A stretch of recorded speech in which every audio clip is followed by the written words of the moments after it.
não sei se todos sabem, mas eu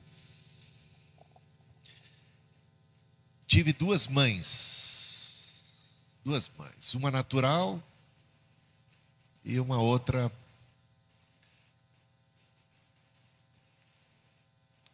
do coração. Uma branca, outra preta. Uma protestante evangélica, metodista livre e outra católica.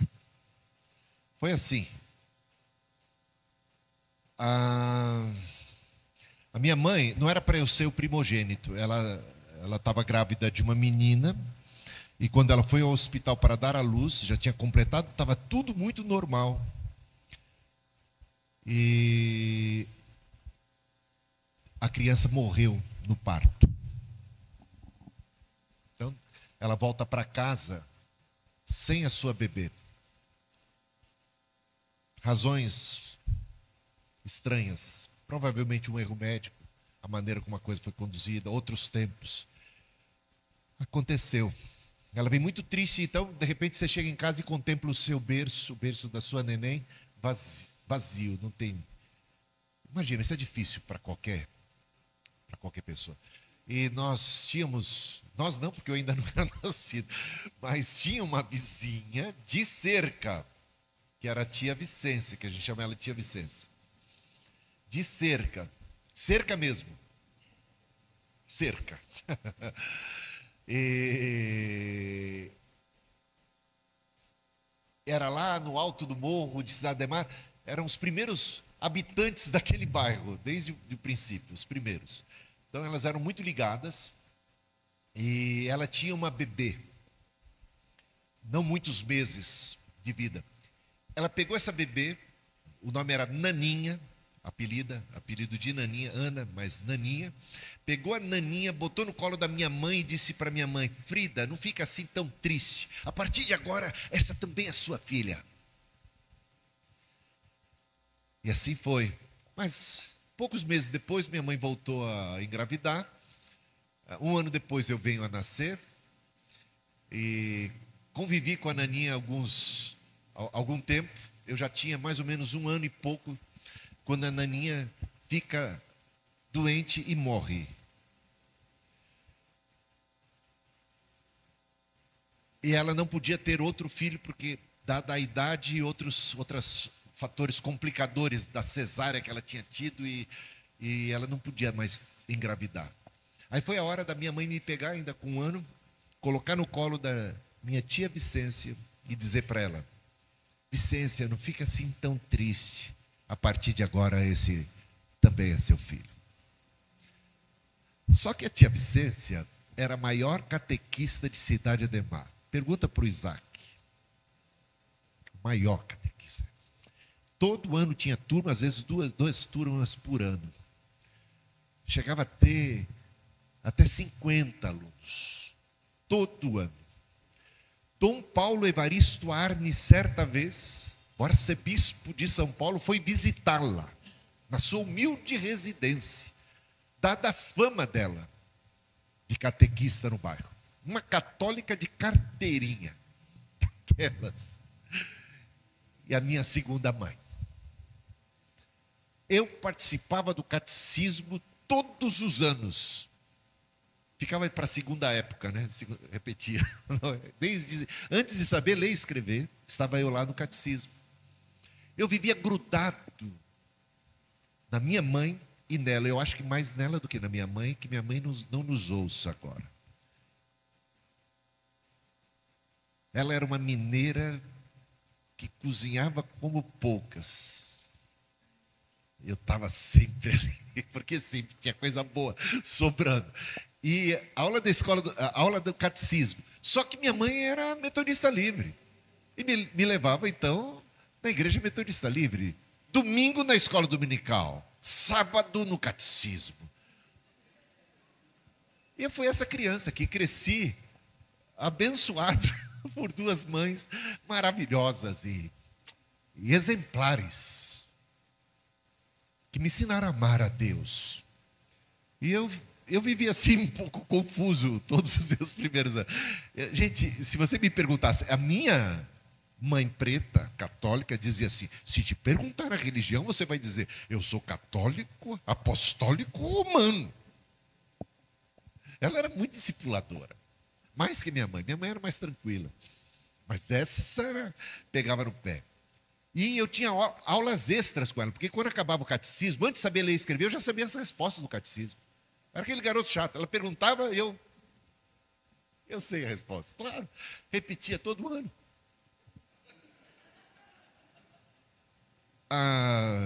E aí eu ainda tinha as aulas extras, porque eu ficava na barra da saia dela, pequenino, perguntando mais e mais coisas.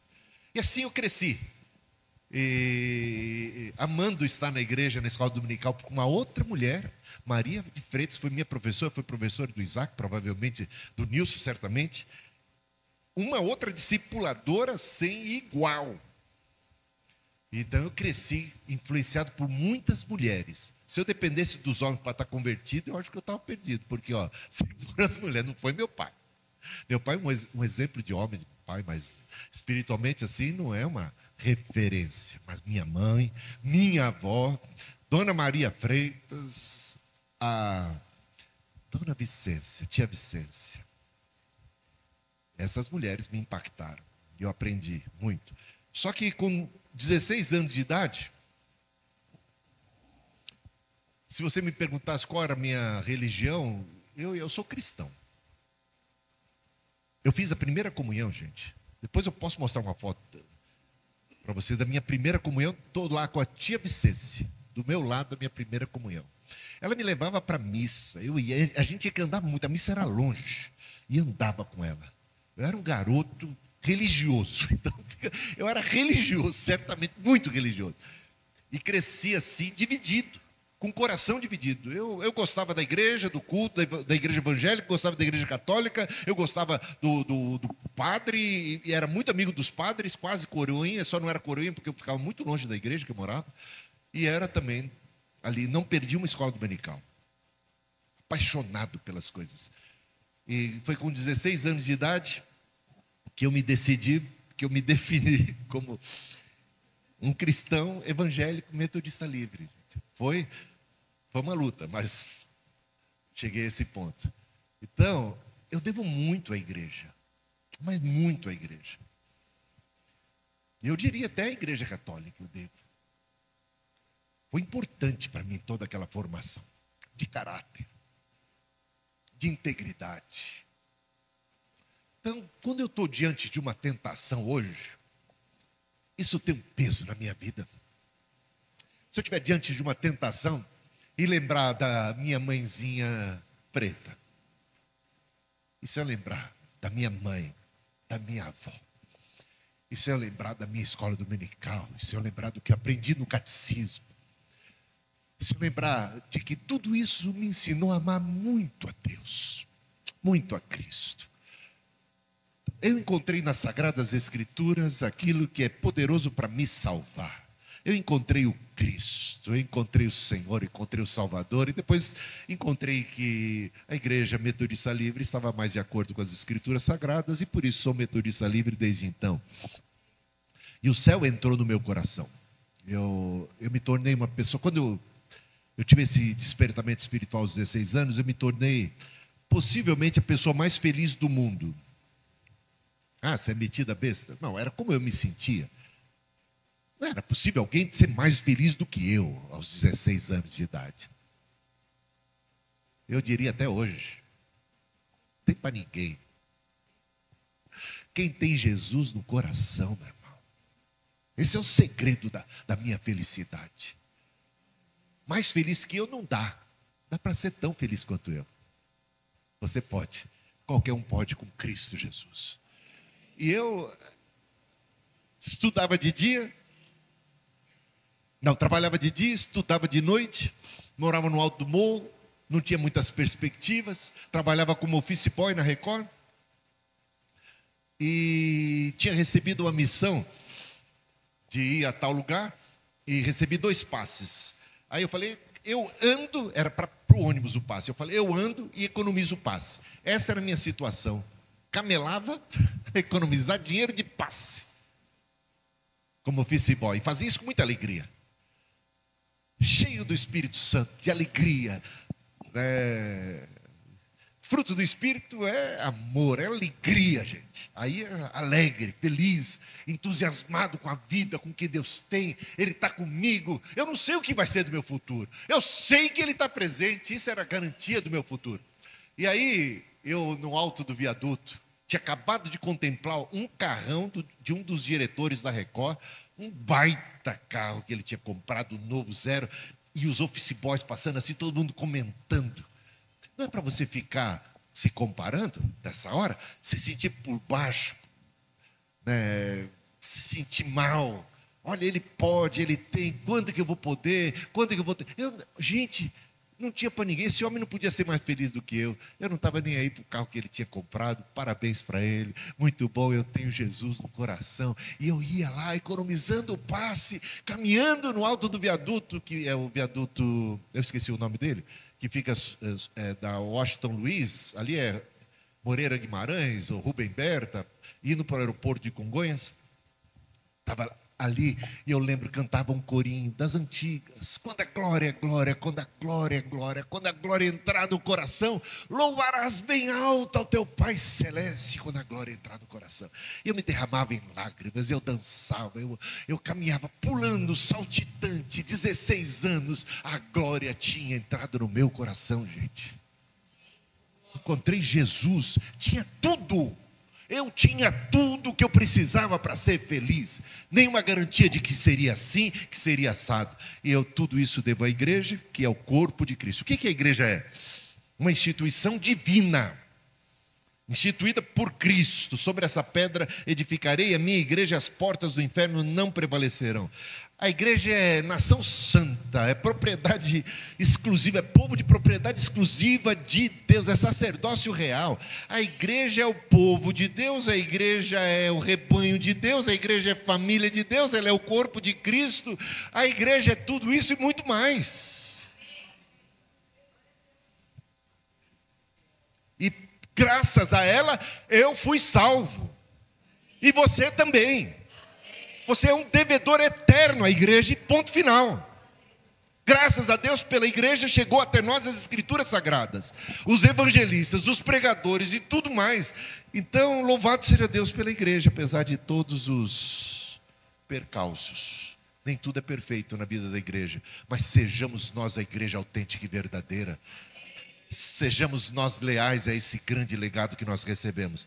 E por falar nisso, a igreja está já anunciada, já ali no Antigo Testamento. E eu convido você então a abrir a sua Bíblia em Gênesis capítulo 28, a partir do versículo 10. Coloquemos-nos em pé para a leitura desse trecho, onde nós vemos aqui um prenúncio da igreja, um anúncio da igreja, uma revelação da igreja, uma revelação de Cristo.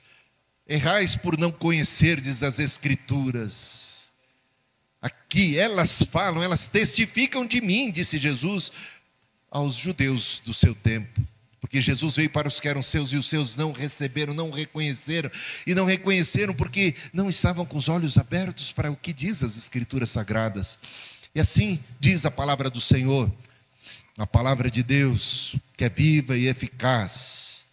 Jacó partiu de Berseba e seguiu para Arã. Quando chegou a certo lugar, ali passou a noite, porque o sol já se havia posto. Pegou uma das pedras do lugar, fez dela o seu travesseiro e se deitou ali mesmo para dormir. E sonhou. Eis que estava posta na terra uma escada cujo topo atingia o céu, e os anjos de Deus subiam e desciam por ela. E eis que o Senhor estava perto dele e lhe disse: Eu sou o Senhor, Deus de Abraão, seu pai, e Deus de Isaque. A terra em que agora você está deitado, eu a darei a você e a sua descendência. A sua descendência será como o pó da terra. Você se estenderá para o oeste e para o leste, para o norte e para o sul. Em você e na sua descendência serão benditas todas as famílias da terra.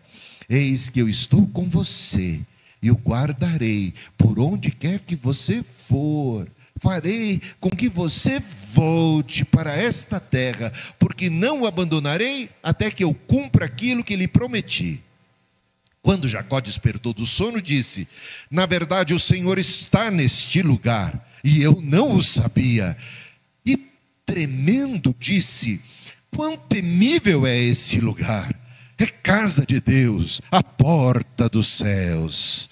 Na manhã seguinte, Jacó levantou-se de madrugada, pegou a pedra que havia usado como travesseiro e a pôs em pé como coluna, e sobre o topo dela derramou azeite, e ao lugar, cidade que antes se chamava Luz, deu o nome de Betel. Jacó fez também um voto, dizendo: se Deus for comigo e me guardar nessa jornada que empreendo, e me der pão para comer e roupa para vestir, de maneira que eu volte em paz para a casa de meu pai, então o Senhor será o meu Deus, e a pedra que eu pus como coluna será a casa de Deus, e de tudo que me concederes, certamente te darei o dízimo. Podem assentar. É importante notar o contexto em que se dá esta visão. Jacó havia traído seu irmão, enganado o seu pai, surrupiado uma bênção, se é que a gente pode surrupiar a bênção, agido na carne o tempo todo, puxado o tapete, revelado o instinto carnal, de engano, de subterfúgios, maquiavélico, e trazido uma imensa desgraça para sua família, uma ruptura, ódio, divisão, vai levar ao ódio o seu irmão, que o jura de morte. Ele vai ser obrigado agora a fugir, e ele está fugindo. Veja, partiu de Berseba e seguiu para Arã. Ele está saindo da sua terra, da sua cidade natal, do seu habitat, do seu bairro, da sua parentela, da sua família. Ele precisa correr, pernas para que te quero. O seu irmão está no seu encalço. É choro por parte da sua mãe, do seu pai, e uma mazela, uma desgraça. Que situação terrível. Ele causou tudo isso por causa da sua carnalidade. E ele está fugindo, ele está correndo. E ele andou correndo o dia inteiro. Chegou a noite. Ele parou em algum lugar. Veja só que interessante como o texto apresenta isso. Jacó partiu de Berseba, dá o nome do lugar onde ele partiu, que era a região, a casa dele, onde ele morava. Seguiu para Arã, ou seja, para um destino um tanto familiar, um lugar conhecido, mas ele está no trajeto, ele está entre lugares. E é muito notável que diz aqui o texto, quando chegou a certo lugar. Não diz aqui o nome desse lugar. Um lugar qualquer, entre lugares. E era noite. E ele precisou então parar de cansado, parar para descansar. Ele está solitário, sozinho, na terra de ninguém, num lugar qualquer, ermo, desconhecido. Ele não tem mais um teto sob o qual se proteger. Ele está à mercê de todo e qualquer perigo, inclusive do seu próprio irmão. Mas de cansado ele dorme. E ele improvisa, ele não tem onde reclinar a cabeça. Ele improvisa uma pedra e faz dela seu travesseiro, sem cobertor, sem nada, ao relento. Ali ele dorme. E Deus o pega de jeito. Quando a gente está dormindo, a gente tem que reconhecer, nós estamos frágeis. Foi dormindo que a a namorada do Sansão cortou o seu cabelo, não foi? Sansão é forte. Mas Sansão precisa descansar. E quando Sansão dorme, ele está vulnerável. Jacó agora estava vulnerável. Jacó não é uma pessoa quando ele está desperto, vulnerável. Jacó é calculista. Jacó tudo vê, tudo enxerga, tudo olha, e ele está sempre um passo adiante de quem quer que seja em negociação, em qualquer coisa. Ele é capaz de tapear seus irmãos, seu pai, qualquer um. Esse é o Jacó. Mas agora ele está vulnerável. Agora ele está solitário. Agora chegou a noite. As trevas cobriram a terra. E ele sozinho. Ele dorme. E Deus o pega de jeito. Gente, ele teve um sonho, não foi? Qual era o estado emocional de Jacó? Está aflito. Está amedrontado. Provavelmente sentimento de culpa. Está confuso. Está tudo que você pode imaginar de ruim. Não é de se esperar que ele tenha um sonho bom. O natural é um pesadelo, concorda comigo? Você já teve dias assim muito tumultuados? Quem é que tem dia tão tumultuado como esse e vai ter um sonho bom? Isso não é normal. Isso já é um sinal de que esse sonho aqui é fora do script, é fora da rotina. Não é natural o que vai se passar com Jacó, definitivamente não é natural. Uma vez eu vinha de uma viagem de Jaraguá do Sul para São Paulo, vinha com toda a família, eu tinha os filhos pequenos, num carro que não era lá grandes coisas, e a chuva, um temporal, a gente não viu a previsão do tempo, fomos pegos por um temporal absurdo, que derrubou inclusive a ponte de Registro, na cidade de Registro, subiu a água, derrubou a ponte, isso deu no jornal, não sei quem é que vai lembrar disso, foi um negócio terrível, muito tempo atrás, na década de 90. E eu ali com a família, então ficou aquela buraqueira, aquela água, aqueles caminhões passando numa BR-116 da década de 90, que era a rodovia da morte. Rodovia da morte. Eu ia lá para Bonilha, eu era pastor em Bonilha. E quase, era acidente quase certo. Foi terrível aquela viagem.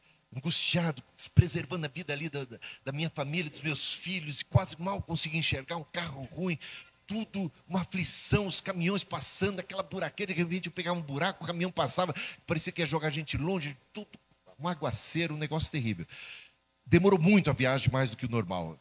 E quando eu cheguei em casa, tomei um banho, vou descansar, você quase que desmaia. Aí eu desmaiei, descansei, dormi. No meio da noite, eu acordei assim, sentado já na cama, gritando com a Cristina, Cristina, cuidado, cuidado. Porque eu me via numa tábua e num pantanal, onde tinha um tremendo jacaré querendo abocanhar a gente. E eu estava ali com medo tirando a Cristina do perigo. Então, eu já fiz da minha cama ali aquela tábua, e eu estava sentado e gritando com ela, Cristina, cuidado, cuidado, jacaré, cuidado, jacaré. Aí ela acorda e diz assim, onde? Isso foi... Não entre assim num sonho de um sonâmbulo, sabe? Não dê esse realismo a ele, porque... Ai, quase que eu pirei. Ai, meu Deus. Bom, por que eu contei isso? Para dizer que o que é normal é um pesadelo. O que é normal é você sonhar algo correspondente a tudo que você está sentindo, todas as suas emoções, algo que brota do inconsciente. Mas esse sonho não veio do inconsciente de Jacó. Esse sonho vem do alto, esse sonho vem do céu, esse sonho não tem nada a ver com a realidade dele ali. É um sonho que interrompe tudo. É um sonho que chega chegando. Ele tem uma visão, um sonho. Eis que estava posta na terra uma escada que liga ao céu. Tem um céu aberto, tem uma escada que alcança o céu, gente. Que boa notícia. E os anjos de Deus subiam e desciam por ela. E eis que o Senhor estava perto dele. E o Senhor vai falar, mais maravilhoso do que o sonho de uma escada. de um céu, de uma conexão entre o céu, os anjos subindo e descendo. O mais maravilhoso é essa expressão: o Senhor estava perto dele. E o Senhor falou com ele. Meus irmãos, eu acho que o que Jacó menos queria era que Deus estivesse perto nessa hora. Apronta para você ver. Você não quer que seu pai seja perto. Pensemos na nossa fase infantil. Você acabou de cometer um delito. Você acabou de aprontar uma arte. Você não quer se encontrar com a sua mãe, com o seu pai nessa hora. Você tem culpa. E agora? Uma vez eu sonhei com a volta de Cristo. E olha que eu estava vindo do culto, lá em Jardim Rei, e eu cantava aquele corinho, aquele hino que a dona Meire estava tocando, belamente no final do culto: aviva no Senhor, eis nossa petição, ateia o fogo do alto céu em cada coração. E aí eu sonhei com a vinda de Cristo. Olha que eu era um jovem que buscava muito a Deus, ele estava em sintonia com o Senhor, mas quando de repente o sonho era que Jesus estava voltando, tremeu as pernas. E aí, será que eu estou preparado? Né? São coisas que passam na nossa cabeça. Prepara-te para te encontrares com teu Deus. Está preparado para esse encontro? De repente, a gente fica pianinho, a gente fica ressabiado. E eu imagino que, se você tem uma visão de Deus, na condição de Jacó, você deve ficar assustado. Por isso sempre, a palavra não temas, porque o normal é ficar temeroso diante de uma teofania, de uma manifestação de Deus, ainda mais quando a gente está com culpa no cartório, e de repente o Senhor, pertinho dele, e o Senhor vai falar. Então, aí você pode esperar o quê? Uma repreensão, você pode esperar uma punição, você pode esperar um julgamento. A mulher pega em adultério. E agora? E agora vai falar a pessoa mais santa do mundo. E o que ele vai dizer? E ele pode me sentenciar à morte, porque é isso que aqueles algozes com pedras nas mãos estão esperando nesse momento. E de repente, eu não te condeno. É surpreendente ou não é? Ele não veio para, Jesus disse: eu não vim para julgar, eu não vim para condenar, eu vim para salvar.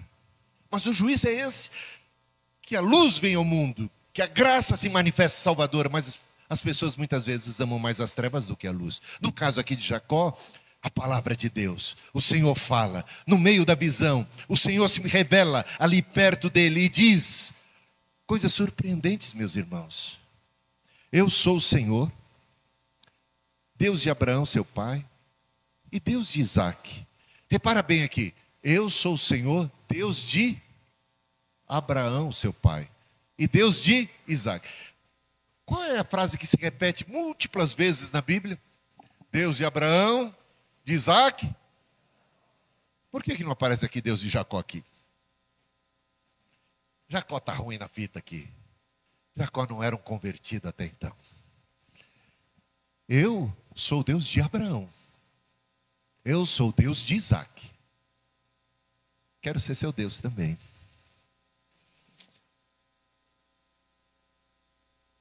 A terra em que agora você está, porque ele ainda não tinha saído da região de Canaã, eu a darei a você e a sua descendência. A sua descendência será como o pó da terra. Meus irmãos, isso aqui é só bênção e só promessa. Isso aqui já é um prenúncio do Evangelho. Ele nos deu vida quando nós estávamos mortos em nossos delitos e pecados. Ele nos deu vida quando o que a gente merecia era condenação. O que Jacó merecia era uma sentença de morte, uma condenação. Ele recebeu vida, ele recebeu uma palavra de esperança, ele recebeu um evangelho. Darei a você a sua descendência será como o pó da terra. Ele está com medo de morrer, né? Mas ele vai viver.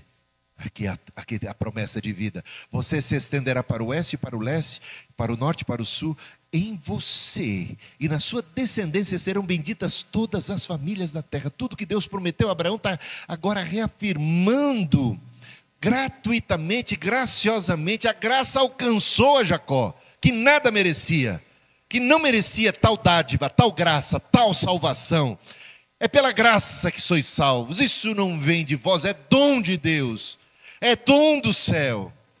Benditas serão todas as famílias da terra, uma vocação missionária. Eu te abençoo, sê tu uma bênção. Em ti serão benditas todas as famílias da terra. Eis que eu estou com você. Se Deus é por nós, quem será contra nós? Eu estou com você, eu não vim contra você. Eu vim a seu favor. Eu não vim para te julgar, para te condenar. Eu vim para te salvar. Eu proponho para você paz. Eu proponho para você perdão. Eu proponho para você vida. Eu tenho promessas para a sua vida, independentemente de quem quer que você seja.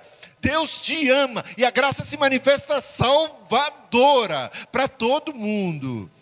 Porque Deus amou o mundo de tal maneira que deu o seu único filho, para que todo aquele que nele crê não pereça, mas tenha a vida eterna. Eis que eu estou com você e guardarei por onde quer que você for. Guardarei a tua saída e a tua entrada desde agora e para sempre. Farei com que você volte para essa terra, porque não o abandonarei, até que eu cumpra aquilo que lhe prometi. Quando Jacó despertou do sono, na verdade ele disse: o Senhor está neste lugar, e eu não o sabia. E temendo disse: quão temível é esse lugar! É casa de Deus, é porta dos céus. Aqui um prenúncio da igreja. A igreja é porta dos céus, é casa de Deus. A igreja é essa pedra sobre a qual o Senhor Jesus edificou a sua igreja. Jesus é a própria pedra. A declaração: tu és o Cristo, Filho do Deus vivo, revela que Cristo é o cabeça, a pedra angular, o fundamento da presença de Deus. Jesus é essa escada. E essa visão da escada, Jesus reproduziu na sua fala com Natanael. Natanael, você está surpreso porque eu te disse que te vi debaixo daquela árvore? Você vai ver o céu aberto e os anjos subindo e descendo sobre o Filho do Homem. Meus irmãos, é a igreja, é a casa de Deus. Olha essa visão do céu, que coisa maravilhosa, não é? A igreja é lugar de encontro com Deus. A igreja é lugar de conversão. É lugar de visão, de ver a Deus. É lugar de ouvir a voz de Deus. É lugar de conserto, é lugar de aliança, é lugar de compromisso. É o que a gente vai ver na sequência. Na manhã seguinte, Jacó levantou-se de madrugada, pegou a pedra que havia usado, ele a coloca como coluna, e Jesus pega aquela palavra de Pedro: tu és o Cristo, Filho do Deus vivo, e coloca isso como coluna. Sobre esta pedra edificarei a minha igreja. Se você não consegue enxergar um paralelo entre uma coisa e outra, eu convido você a ler de novo as Escrituras. Está aqui, meus irmãos. É casa de Deus, é a escada. Jesus disse: eu sou o caminho. Ele é o único mediador entre Deus e os homens. Ele é a porta aberta para o céu.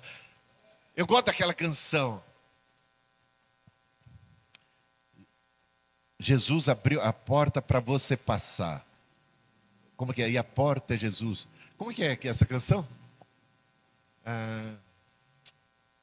Não tem nenhum pentecostal aqui. Mas é linda a canção. E a porta é Jesus. Ele é a porta aberta. Ele é a porta do aprisco. A porta da salvação. No livro de Apocalipse tem uma visão do céu e uma porta aberta. E Jesus é essa escada, esse caminho que nos liga a Deus por graça e misericórdia. Quando terminar essa vida, estou pensando no outro corinho que vocês devem conhecer, do Asaf. Quando terminar essa vida e lá no céu chegar, haverá uma multidão de irmãos me esperando para me abraçar. E perguntarão a uma voz, voltados para mim: conta-nos como é, irmão, que você chegou, venceu e chegou aqui. E falarei cantarei, contarei de Jesus que me amou. E por esse pecador a si mesmo se entregou. Foi graça, irmão. Jacó tem que dizer isso. Não por obras de justiça praticadas por nós, mas pela sua graça ele nos salvou. Pelo lavar regenerador e purificador do Espírito Santo que ele sobre nós derramou. Eu tive uma vez uma visão, contava isso já na vida para cá, para o Marlon e para o Rodrigo no caminho. Uma visão. Foi a única visão que eu tive acordado. Eu já tive alguns sonhos assim, bem de Jacó, que bem parecido com Jacó. Alguns sonhos, não muitos, mas alguns. Mas visão, acordado em pé, só essa que eu me recordo. Não sou homem então de muitas visões, mas nós estávamos num culto de sábado, onde eu dirigia a mocidade lá de Jardim Rei. Tínhamos uns 40 jovens aproximadamente. Era um momento, naquele ano nós tínhamos feito 3 retiros de jovens. E eu havia convidado o Nilson, o irmão do Isaac, para pregar. Foi a primeira vez na vida que o Nilson vai pregar na vida, assim, numa igreja. Ele tinha já pregado, dado testemunho, né? Como a gente já evangelizava o colégio antes, mas ali, na igreja, foi a primeira vez. E terminado aquele culto, eu dirigi um cântico final. Só que quando eu terminei de dirigir aquele cântico, havia uma atmosfera assim de adoração tão doce, tão maravilhosa, tão natural, tão de Deus, que de repente ninguém queria sair dali. E outra canção, alguém já puxou uma outra canção e nós continuamos a cantar, a adorar. Foi curioso que o Nilson mesmo disse: olha, eu recebi cura de alguma coisa que ele tinha lá. Uma outra irmã, que hoje frequenta a igreja do aeroporto, a Silvana, que era jovem, também adolescente naquela época, falou: eu também fui curada de tal coisa. Umas coisas assim começaram a acontecer. Mas a gente estava de boa ali, adorando a Deus. E nesse momento, enquanto a gente cantava um dos cânticos, naquela atmosfera tranquila, mas de adoração, de envolvimento do Espírito de Deus, eu naturalmente me vi, de olhos fechados, mas eu me vi subindo uma escadaria íngreme. E chegou um momento que eu estava muito cansado. Aí eu olhava para baixo, que para baixo todo santo ajuda, né? Falei, para baixo eu acho que é o caminho mais fácil, para voltar para onde eu estava, porque aqui eu não estou chegando em lugar nenhum, estou cansado. E quando eu pensava em desistir, uma voz lá do alto falou comigo, aí eu olhei e vi um ser, né? Eu identifiquei como Jesus, lá no altão. E ele estava olhando para mim e dizendo assim: filho, desanima não, eu estou te vendo. Eu estou com você. Continue.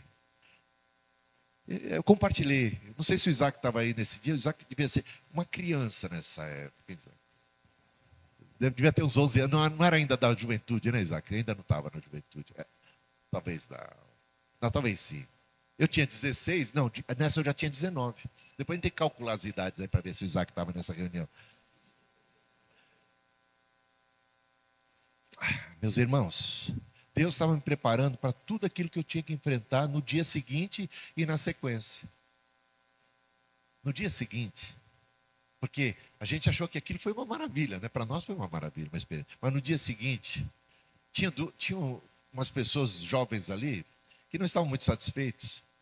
E no dia seguinte, no culto de domingo já, depois do culto, 2 deles, ex-líderes da mocidade, se aproximaram de mim. Eu não vou falar o nome, porque muita gente conhece. Muita gente do passado conhece. Daniel conhece. Não posso falar os nomes. Chegaram para mim na boa, falaram assim: sabe de uma coisa? Você tem que ir para a tua laia. Vai para a tua laia porque você não é metodista livre. Eu vi isso. Eles me expulsaram da igreja, né? Mas eles não tinham autoridade para expulsar, né? Apesar de serem mais velhos do que eu e tudo mais. Aí eu cheguei e falei com o pastor: pastor, aconteceu isso e isso. Aí eu pensava que ia receber o apoio do pastor, né? Tinha 19 anos de idade, era líder da mocidade, tínhamos feito 3 retiros, muita gente se converteu, a mocidade estava avivada. Eu dirigi os cultos, eu que dirigi o culto aquele dia. Eu acho que eu dancei também naquele culto lá. Isso também incomodou a turma. Naquela época era revolucionário isso, dançar na hora do louvor. Vai para a tua laia.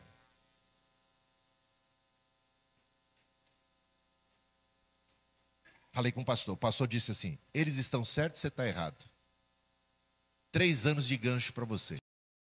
Eu fui suspenso imediatamente de todos os cargos que eu tinha na igreja, de toda a liderança que eu tinha, então, assim, você tem que aprender. Próximo domingo, quero você aqui na sala de aula, que você vai aprender assim, assim, assim, tal, tal, tal. Tá bom. Eu sempre participava das salas de aula. Eu me submeti. Não sei qual seria a sua reação. A minha foi de submissão. Aceitei. Não fiquei falando mal do pastor e nem dos irmãos, não fiquei fazendo conchavo lá na igreja. Fui lá.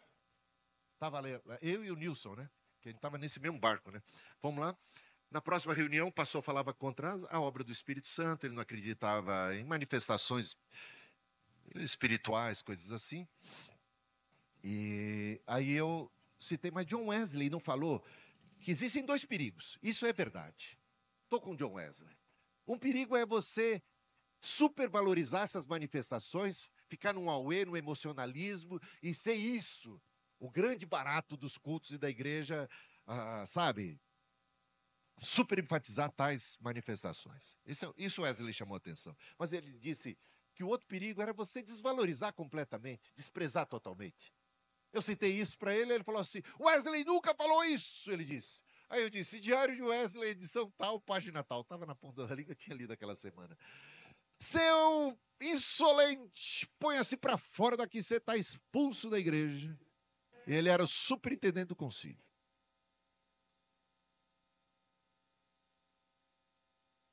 Eduardo sabe tudo. Superintendente do concílio. Vindo de uma formação presbiteriana, sensacionista, me expulsou e disse, e se você não sair, eu vou impetrar o mandato de segurança. Aí o Nilson falou, então isso é para mim também. Saímos os 2 da igreja. O que eu estou fazendo na Igreja Metodista Livre, hein? Até hoje? Não saí da denominação. Eu conhecia a história da Igreja Metodista Livre. Isso não é metodista. Fui na igreja do meu sogro, em Cangaíba. Comecei a frequentar lá. 3 meses depois, e aí os pastores, o pastor Valdir me procurou. Eu procurei o pastor Valdir, ou ele me procurou, não sei. Só sei que a gente se encontrou, pastor José Alves, pastor Expedito. E aí eles falaram comigo, mas não, Roberto, falaram, olha, isso não é contra você. Ele tem um dossiê, ele quer expulsar pelo menos metade dos pastores metodistas livres que ele entende que são dessa ala. Então, calma aí, segura. Teve o concílio 3 meses depois dessa minha expulsão. Fui expulso, gente, por líderes da igreja, ex-líderes da mocidade, que foram meus líderes da mocidade no passado, que haviam abandonado a mocidade e eu havia assumido porque eles não queriam mais saber. E aí a igreja começou a ficar boa, a mocidade ficou boa, eles me expulsaram e fui expulso por esse pastor. Aí ele não foi designado, ele não foi reeleito, ele não foi mais designado para aquela igreja, veio o pastor King no seu lugar. E quando o pastor King chegou com a dona Meire contava isso. Até quando o Daniel esteve lá, você eu acho que ouviu, né, Daniel? A dona Meire falou assim, eu lembrava vocês 2. Foi a última vez que eu visitei a dona Meire, e o Daniel estava junto comigo lá na cidade de Tampa. Aí a dona Meire falava, eu vi vocês voltando. Gente, sabe como nós voltamos para a igreja? Pianinho. Nós voltamos para ficar debaixo, ainda que aquele pastor não tivesse, para ficar debaixo da liderança de jovens daqueles 2 que nos expulsaram da igreja. Nós voltamos para aquela nossa igrejinha. É gente teimosa, né? Voltei lá. Cheguei eu e o Nilson assim, muito tímidos. A dona Meire estava ainda ensaiando, estava ela, o pastor King, ensaiando ali, porque ela tocava os hinos, o culto, ensaiando. E de repente, entramos assim, eu pus a cabeça assim e tal, muito discreto. Podemos entrar? Porque eu fui expulso. Está pedindo autorização para entrar. Então ela disse, claro que sim. Aí nós entramos. Ficamos 1 ano inteiro sentados na nossa, aprendendo. Eu pregava já 2, 3 vezes por semana antes de eu ser expulso. Voltei pianinho, debaixo da liderança daqueles. E estou aqui até hoje, gente. Não é não? Deus disse, não desanima. Ele me visitou numa visão. Eu não sabia o que eu ia enfrentar. Muitas pedras no caminho, muita oposição, muita luta. Isso é só o começo de toda a minha história, tá, gente? Tem muito mais para contar. Mas mostra que Deus está presente. Eu estou perto de você. Eu estou com você. E você vai voltar para esse lugar. Eu voltei para aquele lugar do qual havia sido expulso. E o nosso amigo Jacó também foi expulso e está voltando. Cada um com as suas razões ou sem razão, no caso de Jacó. E por fim, Jacó, diante... Olha, gente, quando você está aqui, que aqui é casa de Deus, aqui é lugar de encontro com Deus, aqui é lugar de conversão, de arrependimento, aqui é lugar de avivamento, de receber palavra, receber promessa, receber desafio, de ser convocado pelo Senhor, de mudança de curso, de mudança de história, de reverter o quadro de uma história tenebrosa. Tudo apontava para uma desgraça. E Deus entrou na história, entrou na parada. Você precisa responder a Deus. E você vai responder a Deus de um jeito ou de outro. Ou você vai negligenciar. Como escaparemos nós se não atentarmos para tão grande salvação? Se você desprezar isso, se você desprezar esse momento, se você desprezar essa palavra, se você fizer pouco caso, você é indesculpável. E ponto final. A graça se manifesta salvadora. O juízo é esse, que a luz vem ao mundo, mas tem gente que ama mais as trevas do que a luz. E ponto final. É assim que é. Mas tem aqueles que abraçam. E no caso de Jacó, ainda que não alguém plenamente convertido, mas alguém impactado por esse encontro. Alguém ainda muito negociador.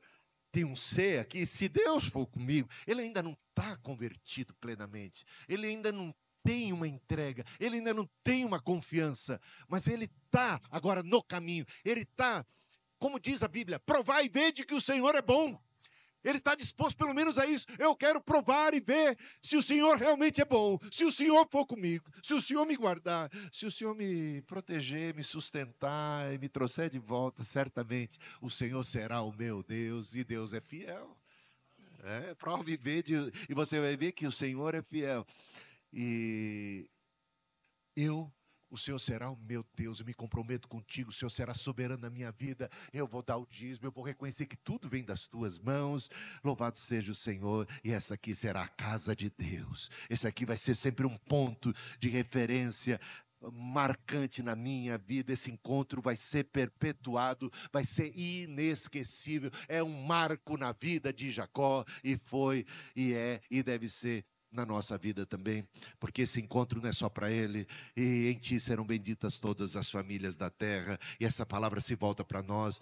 Olha, meus irmãos, Deus já me falou de múltiplas formas, mas a mais maravilhosa sempre é através da palavra. Aqui o mais maravilhoso foi quando a palavra veio, e a palavra veio, e a palavra está aí. A palavra está aí na tua boca, diz o apóstolo Paulo, no teu coração. Se creres no coração e confessares com a boca, sereis salvo. Se você é capaz de dizer Jesus é o Senhor, isso é revelação do Espírito Santo de Deus, porque é pelo Espírito que a gente declara de todo o coração que Jesus Cristo é o Senhor. Eis aqui a casa de Deus, eis aqui a porta dos céus, eis aqui a escada, porque Cristo é o cabeça, porque Ele é o caminho, porque nós somos embaixadores, porque nós temos uma mensagem de reconciliação. Coloquemos-nos em pé e oremos nesta hora.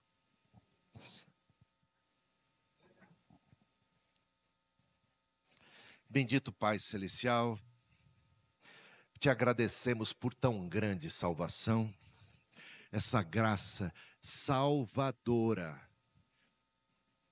imerecida, essa dádiva do céu.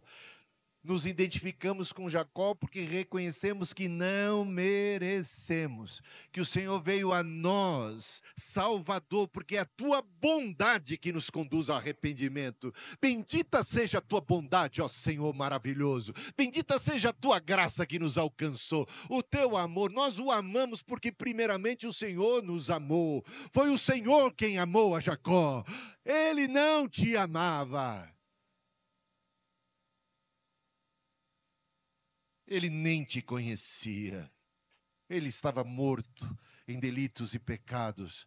como os pecadores que são alcançados pela tua graça. E o Senhor não o condenou, o Senhor estendeu a mão, o Senhor veio para os que eram seus para salvar. Eis aí, Senhor, a tua graça bendita. Casa de Deus, obrigado pela casa de Deus. Obrigado pela porta do céu que está aberta, pelo tempo oportuno, sobremodo oportuno. Eis aqui e agora o dia da salvação, uma ocasião sobremodo oportuna de salvação, uma escada que liga aos céus, anjos subindo e descendo, e ao Senhor, o centro de tudo isso, o Salvador, e a tua voz, e o Senhor que chama: vinde a mim todos vós que estáis cansados e sobrecarregados, fadigados, todo jeito e seu estilo de vida, e todas as suas artimanhas, e todo o seu jeito de ganhar a vida, e olha no que está dando, mas de repente o Senhor, tua graça salvadora, bendito seja o Senhor, que se tornou também o Deus de Jacó. E hoje a gente pode dizer: ó Deus de Abraão, de Isaac, de Jacó, ele te conheceu, ele se rendeu ao Senhor, ele foi quebrantado em Peniel. Ah, Senhor, ele aprendeu a não mais usar de suas artimanhas. Ele foi humilde diante de seu irmão, ele se reconciliou, ele deu presentes, ele estava verdadeiramente arrependido. Bendito seja o Senhor que mudou este homem, que continua a mudar e alterar o curso das vidas. Obrigado porque o Senhor me alcançou, porque o Senhor me prometeu, porque o Senhor me sustentou, porque o Senhor é fiel, porque o Senhor é bondoso, porque o Senhor é piedoso, porque o Senhor tem um caminho no meio do temporal, porque agindo o Senhor, quem impedirá? Porque é o Senhor quando age, é o Senhor quando age, e é diferente. Não somos nós, é o Senhor. Bendito seja o Senhor hoje e sempre, na minha, na tua, na vida da igreja. Amém, amém.